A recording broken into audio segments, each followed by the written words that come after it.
Welcome to recipes in my way. இன்றைக்கி நம்ம அருமையான சுவையில் இட்லி தோசைக்கு பொருத்தமான ஒரு சைட் டிஷ் தான் செய்ய போகிறோம். இதனோட சுவைக்கு இனி 2 இட்லி சேர்த்து சாப்பிட்லாம்னு தோணும். ரொம்ப சுலபமான இந்த சைட் டிஷ்ஷை எப்படி செய்கிறது, இதுக்கு தேவையான பொருட்கள் என்ன பார்க்கலாம் வாங்க. மிக்ஸி ஜாரில் 1 கப் துருவின தேங்காய்,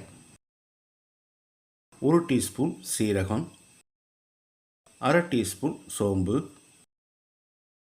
1 டேபிள் ஸ்பூன் மிளகாய்த்தூள், 1/2 டீஸ்பூன் மிளகு, 1 கப் அளவுக்கு தண்ணி சேர்த்து பேஸ்ட்டாக அரைச்சி எடுத்துக்கலாம்.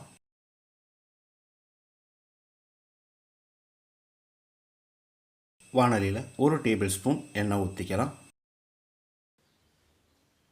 1 டீஸ்பூன் கடுகு,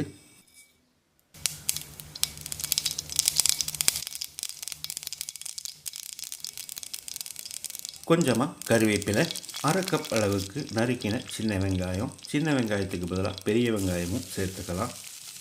2 பச்சை மிளகாய், 4 பல் பூண்டு இடித்து வச்சுருக்கேன், இதையும் போட்டுக்கலாம். வெங்காயத்தை செவந்து வர்ற அளவுக்கு வதக்கிடலாம். வெங்காயம் இந்த அளவுக்கு வதங்கினது போதும். இதில் 150 கிராம் அளவுக்கு தக்காளியை நறுக்கி வச்சுருக்கேன், இதை போட்டுடலாம்.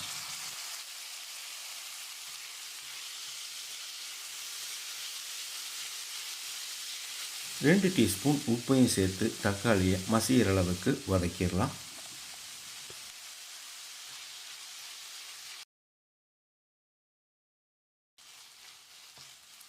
தக்காளி நல்லா வதங்கிருச்சு. இதில் 1/2 டீஸ்பூன் கரம் மசாலாவையும் சேர்த்து கலந்து விட்டுடலாம்.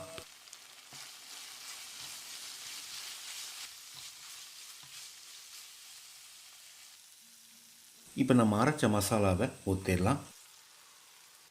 கூடவே 2 கப் அளவுக்கு தண்ணி ஊற்றிக்கலாம்.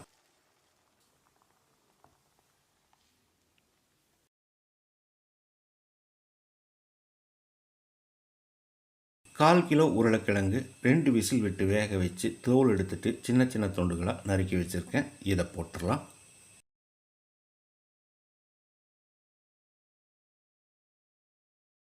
உருளைக்கிழங்கு சேர்த்து கலந்து விட்ட பிறகு உப்பு சரி பார்த்து போட்டுக்கலாம். நான் 2 டீஸ்பூன் உப்பு சேர்க்கிறேன், இது சரியாக இருக்கும். அளவான தீயில ஒரு 5-6 நிமிஷம் கொதிக்கட்டும்.